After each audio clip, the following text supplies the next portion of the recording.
Assalamualaikum friends, today I will discuss how to fix Netflix app black screen issue Android.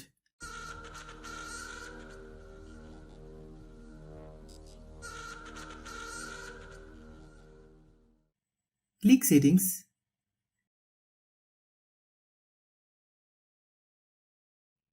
Click apps.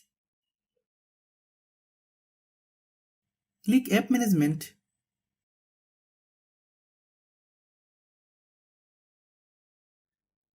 Click Netflix. Click storage use. Click clear data. Then click OK.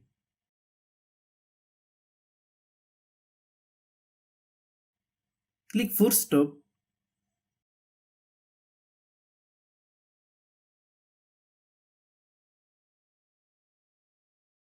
Then open Google Play Store. Then search Netflix. Click Netflix. If you get any update, please update.